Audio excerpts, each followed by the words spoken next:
Hello students, कल हमने bacteria start किया था। बैक्टीरिया के बारे में पढ़ा था। आज हम बैक्टीरिया की शेप एंड स्ट्रक्चर्स के बारे में पढ़ेंगे। Bacteria are of 3 different forms on the basis of shape, कि इसकी जो है शेप के आधार पे, आकार के आधार पे इसके 3 फॉर्म होती हैं, 3 डिफरेंट फॉर्म्स होती हैं। पहला है कोकस, जिसको हम राउंड शेप के अकॉर्डिंग इसको डिवाइड किया गया है, कोकस को। The bacteria which have a spherical shape, जिसकी शेप स्फेरिकल होती है, उसको हम कोकस बोलते हैं। सिंगुलर कोकस, प्लूरल कोकस, कोकस भी इसके एग्जाम्पल दे रखे हैं। सिंगुलर कोकस, कोकस का मतलब है सिंगल, प्लूरल का मतलब जो बहुत सारे कोकस मिलकर के कोकी बनाते हैं, प्लूरल कोकी। एग्जाम्पल है इसके स्ट्रेप्टोकोकस विच कजेज निमोनिया। निमोनिया जो रोग होता है वो स्ट्रेप्टोकोकस निमोनियाई नाम का बैक्टीरिया होता है। पूरा नाम जो होता है इसका स्ट्रेप्टोकोकस निमोनियाई। तो इसके द्वारा निमोनिया होता है हमें, ये बैक्टीरिया है, ठीक है, और ये कोकस में आता है। सेकंड है बेसिलस और rod shaped. The bacteria which are rod shaped are known as bacillus. जिनकी शेप जो है रोड के जैसी होती है उनको बेसिलस के नाम से जाना जाता है। दीज आर विद और विदाउट फ्लैजिला। फ्लैजिला वो होते हैं जो चलित अंग होते हैं। चलित अंग का मतलब होता है, आपको दिख रहा होगा डायग्राम में, जैसे कि ये जो हेयर लाइक स्ट्रक्चर्स हैं, देखो चारों तरफ इस तरीके से, जैसे ये कोई स्ट्रक्चर, फिर ऐसे ऐसे ऐसे करके हेयर लाइक स्ट्रक्चर्स होती हैं, इसको हम फ्लैजिला बोलते हैं। इससे क्या करते हैं, मूवमेंट करके बैक्टीरिया आगे बढ़ते हैं, यानी चलते हैं, मूव करते हैं, ठीक है, उसको फ्लैजिला बोलते हैं। तो ये जो होते हैं फ्लैजिला में, इनके पास फ्लैजिला कुछ के पास होते हैं और कुछ के पास नहीं होते हैं। They cause certain dangerous disease, इनसे होने वाली बीमारियां बहुत खतरनाक होती हैं इन मैन, मनुष्य में, लाइक ट्यूबरक्लोसिस, टीबी जिसको कहते हैं हम। माइक्रोबैक्टीरियम ट्यूबरक्लोसिस इसका कंप्लीट नेम है, बुक में नहीं दे रखा है, मैं आपको बता रही हूँ। डिफ्थीरिया नाम सुना होगा आपने, टिटनेस भी सुना होगा, लेप्रोसी भी सुनी होगी। ये बीमारियों के नाम हैं। ये सब बैक्टीरिया से इस बेसिलस बैक्टीरिया से होने वाली बीमारियां हैं। इसके एग्जाम्पल देखिए, बेसिलस टाइफोसिस एंड जिसके द्वारा टाइफाइड हो जाता है, बेसिलस टाइफोसिस, टाइफाइड इसके द्वारा होता है, इस बैक्टीरिया के द्वारा। ये याद कर लेना आप, बहुत इंपॉर्टेंट चीज़ है, ठीक है। स्पाइरुलम या विब्रियो शेप्ड, स्पाइरुलम या विब्रियो शेप्ड, ये तीसरा है। These bacteria are corkscrew shaped. Corkscrew, screw का मतलब तो आप सब जानते होंगे, तो ये स्क्रू की जैसी शेप के दिखाई देते हैं। ये कोमा, जैसे कोमा होता है ना, अपन कोमा लगाते हैं, उस तरीके की शेप के होते हैं ये। दीज आर हैव 1 और मोर सीलिया। इसके एक से ज़्यादा, सीलिया का मतलब जो फ्लैजिला और सीलिया होते हैं वो एक ही होते हैं, जो चलित अंग होते हैं। मैंने आपको बताया अभी, जैसे फ्लैजिला बताया था कि जो हेयर लाइक स्ट्रक्चर्स होती है, इस तरीके से कोई जीव है ये, तो इसके चारों तरफ इस तरीके से हेयर लाइक स्ट्रक्चर्स होती हैं, उसको सीलिया और फ्लैजिला बोलते हैं। ये चलित अंग होते हैं, जैसे हमारे बॉडी पे हेयर होते हैं ना, उस तरीके से इन पे हेयर पाए जाते हैं, उसको सीलिया और फ्लैजिला बोलते हैं, ठीक है। तो ये क्या करते हैं, ये मूवमेंट करने के काम आते हैं, आगे बढ़ने के, धीरे धीरे धीरे इनके द्वारा चल के आगे बढ़ते हैं ये, ठीक है। These may have 1 और more cilia और flagella on their body surface. इनकी बॉडी सरफेस पे बहुत ज़्यादा सीलिया और फ्लैजिला पाए जाते हैं, एक से ज़्यादा। इसका एग्जाम है विब्रिया कोलेराई।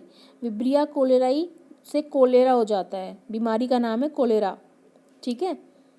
अब आपको यहाँ पे कुछ बैक्टीरियाज दिखा रखे हैं। ट्यूबरक्लोसिस, जिससे टीबी हो जाती है, बैक्टीरिया की शेप दिखा रखी है ये।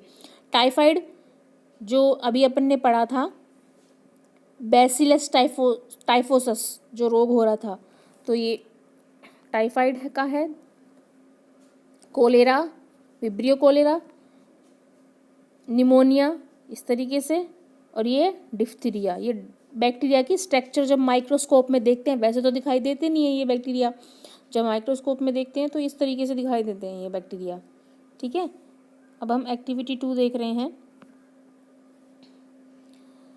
M to check the effect of temperature on bacterial growth. कि यदि टेम्परेचर बढ़ेगा या घटेगा तो क्या बैक्टीरिया की ग्रोथ होगी या रुकेगी, क्या इफेक्ट पड़ता है उसके ऊपर, हमें ये चेक करना है। हमें क्या क्या चाहिए, हमें 3 बाउल चाहिए, 3 कटोरी मिल्क, कोल्ड यानी ठंडा, गर्म भी चाहिए और एकदम हॉट भी चाहिए। ए सैंपल ऑफ कर्ड, दही का एक सैंपल चाहिए क्योंकि दही के अंदर बैक्टीरिया होता है ना। माइक्रोस्कोप चाहिए, ग्लास स्लाइड, ग्लास की स्लाइड आती है ना, वो चाहिए। क्या करना है, take 3 bowl of milk at different temperature, अलग अलग टेम्परेचर का हमें मिल्क लेना है। एक तो बिल्कुल गर्म लेना है, एक बिल्कुल कोल्ड लेना है, एक थोड़ा निवाया जिसको कहते हैं, ठीक है, warm. Add small amount of curd sample to warm, कि पहले वॉर्म वाले में डालना है थोड़ा सा स्मॉल अमाउंट दही का, हॉट वाले में डालना है, कोल्ड वाले में डालना है, तीनों में डालना है। स्टीर द मिक्सर, उसको हिलाएंगे उस मिक्सचर को। Cover the bowl with lid, कि उस बाउल को कवर कर देंगे किसी भी चीज़ से। Observe the 3 mixture after 5 to 7 hour, कि तीनों मिक्सचर्स को ऑब्जर्व करना है हमें, observation. You will see that warm milk turns into curd, जो निवाया था मिल्क, जो हल्का गुनगुना था दूध, वो दही में बदल गया। हॉट मिल्क डज नॉट, जबकि गर्म दूध बिल्कुल भी दही में नहीं बदला। Cold milk takes much longer time for changing into curd, cold milk को ज़्यादा समय चाहिए दही में बदलने के लिए। तो इससे क्या प्रूफ हुआ, इससे ये प्रूफ हुआ, this indicates that the temperature of warm milk is best, कि जो वार्म जो टेम्परेचर होता है यानी कि जो हल्का टेम्परेचर होता है वो बैक्टीरिया की ग्रोथ के लिए बेस्ट होता है।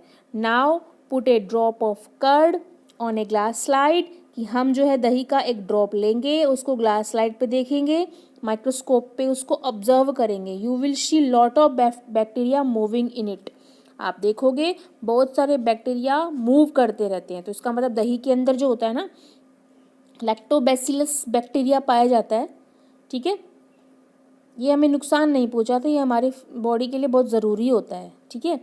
Some bacteria like saprophytic bacteria are useful, कुछ बैक्टीरिया सेप्रोफाइटिक होते हैं जो उपयोगी होते हैं। Which break down dead plants and animal, जो कि डेड प्लांट और एनिमल को तोड़ देते हैं सिंपलर सब्सटेंस में, ठीक है, छोटे छोटे पार्ट्स के अंदर, पार्टिकल्स के अंदर।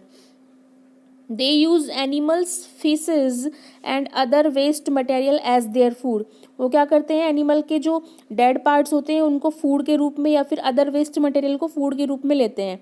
These are also called decomposers, हम इनको डिकम्पोजर्स भी बोलते हैं। Some bacteria grow in the presence of oxygen, कुछ बैक्टीरिया जो होते हैं ऑक्सीजन की प्रेजेंसी में ही ग्रोथ करते हैं, जिनको हम एरोबिक बैक्टीरिया बोलते हैं। कुछ बैक्टीरिया जो ऑक्सीजन की प्रेजेंसी में ग्रोथ करते हैं उसको हम एरोबिक बैक्टीरिया कहते हैं। Some grow in the absence of oxygen and और कॉल्ड एनारोबिक बैक्टीरिया, जो कुछ बैक्टीरिया होते हैं जो ऑक्सीजन की एब्सेंसी में भी ग्रोथ कर लेते हैं उनको हम कहते हैं एनारोबिक बैक्टीरिया। जो ऑक्सीजन की प्रेजेंसी में ग्रोथ करते हैं उसको एरोबिक, और जो ऑक्सीजन की एब्सेंसी में ग्रोथ कर लेते हैं उनको एनारोबिक बैक्टीरिया कहते हैं, ठीक है। यूजेस ऑफ बैक्टीरिया हम कल पढ़ेंगे, ठीक है। आज आपका होमवर्क है कि आपको ये जो एक्टिविटी 2 मैंने आपको अभी बताई है ये आपको अपनी नोटबुक में डू करनी है। उसके बाद में ये जो कुछ बैक्टीरियाज के यहाँ डायग्राम दे रखे हैं ये अपनी नोटबुक में बनाने हैं और ये नाम भी लिखने हैं किसके हैं। कोलेरा का है, ये कोलेरा का है ये वाला, और ये वाला निमोनिया का है, टाइफाइड का है। ये नाम भी लिखने हैं आपको, डायग्राम बनाने हैं, ठीक है।